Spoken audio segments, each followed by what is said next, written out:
Hello students, आज मैं आपको व्यंजन बता रही हूँ। ठीक है, व्यंजन क्या होते हैं? कॉन्सोनेंट। जैसे हम इंग्लिश में पढ़ते हैं हमारे कितने अल्फ़ाबेट हैं? 26 हैं। उसमें से 5 क्या हैं? 5 तो वॉवल्स हैं। बचे 21 वो क्या हैं? वो कॉन्सोनेंट हैं। तो ऐसी हिंदी में भी जो है हमारे 11 तो हैं स्वर और बाकी 35 या 33 क्या हैं? व्यंजन। देखो कैसे। जिन व्यंजन होते क्या हैं? जिन वर्णों के उच्चारण के लिए स्वरों की सहायता ली जाती है, मतलब हम इन्हें इंडिपेंडेंटली नहीं बोल सकते, स्वर इसके साथ चाहिए ही चाहिए, उन्हें व्यंजन कहते हैं। इसका अर्थ यह हुआ कि व्यंजनों का उच्चारण बिना स्वर के नहीं किया जा सकता। ठीक है, अब आते हैं व्यंजन के भेद। तो व्यंजन के भेद हैं 3। एक होता है स्पर्श व्यंजन, जिसे हम बोलते हैं म्यूट्स। ठीक है, देखो मैंने यहाँ पे ये लिख दिया है। क वर्ग इसे बोलते हैं कावर्ग, क ख ग घ ड़, चावर्ग च छ ज ज ण, टावर्ग ट ठ ड ढ ण, और ये 2 एक्स्ट्रा हैं। ठीक है, और तावर्ग त थ द ध न, और पावर्ग प फ ब भ म। ठीक, और ये जो लास्ट वाले ना, लास्ट वाले इन्हें बोलते हैं हम पंचम वर्ण। क्या बोलते हैं इन्हें? पंचम वर्ण। ठीक है, अब देखो स्पर्श व्यंजन को आप कैसे समझोगे। स्पर्श व्यंजन जो होता है हमारा, जिन अक्षरों अथवा वर्णों के उच्चारण के समय जिह्वा, मतलब जो हमारी जीभ है, मुख के विभिन्न भागों को जैसे हमारे होंठ हैं, दांत हैं, तालु है, जीभ है, मूर्धा है, इनके मेल से कंठ तालु, मतलब जब 2 चीज़ों को मिला दें, कंठ तालु, कंठोस्थ आदि का स्पर्श करती है, मतलब छूती है, उन्हें हम स्पर्श व्यंजन के कहते हैं। ठीक है, स्पर्श व्यंजन वैसे कितना है? 27 है। प्रत्येक वर्ग का नाम उस वर्ग के पहले व्यंजन के नाम पर रखा गया। जैसे देखो यहाँ क से शुरू हो रहा है तो क वर्ग बोलिए, च से शुरू हो रहा है चा वर्ग बोला, ट से शुरू हो रहा है टा वर्ग बोला, त से शुरू हो रहा है ता वर्ग बोला, प से शुरू हो रहा है पा वर्ग बोला। तो ये टोटल कितने हैं? 27। और 27 कैसे है?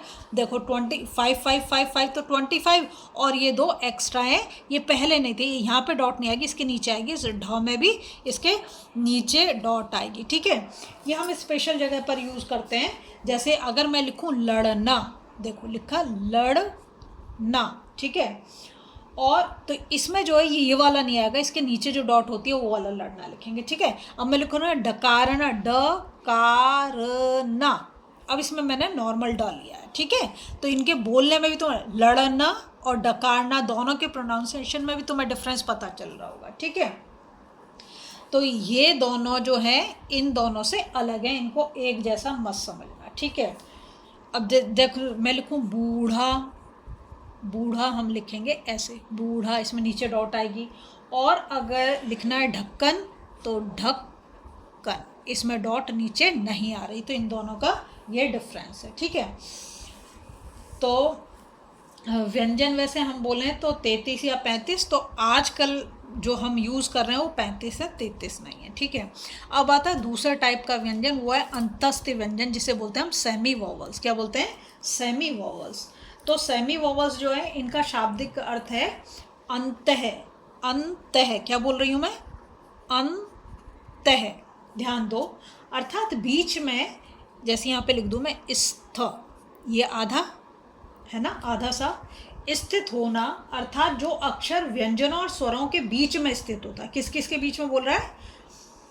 व्यंजन और स्वरों के बीच में। ठीक है, इन्हें अंतस्थ कहते हैं, या बीच में स्थित होने का अभिप्राय उनके उच्चारण से, कि जब हम बोलेंगे जिन वर्णों का उच्चारण ना तो पूर्ण रूप से व्यंजनों का होता है और ना ही स्वरों का, उन्हें अंतस्थ कहा जाता है। और अंतस्थ में हमारे 4 आएंगे, य र ल व। क्या आएंगे? य र ल व, ये 4 ही हैं इसके अंदर। ठीक है, अब आता है ऊष्म व्यंजन, इसे बोलते हैं सिबिलेंट। तो ऊष्म व्यंजन क्या है? इसका शाब्दिक अर्थ है गर्म। ऊष्म का मतलब, ऊष्मा कहते हैं ना गर्मी, हीट। ठीक है, तो इसीलिए इसको क्या नाम है? जिन वर्णों के उच्चारण में मुंह से गर्म हवा बाहर निकले। क्या होगा? गर्म हवा मुंह से बाहर निकलेगी और हल्की सी सीटी की आवाज आए, उन वर्णों को ऊष्म वर्ण कहा जाता है। इनकी संख्या भी कितनी है? 4 है, श स ह।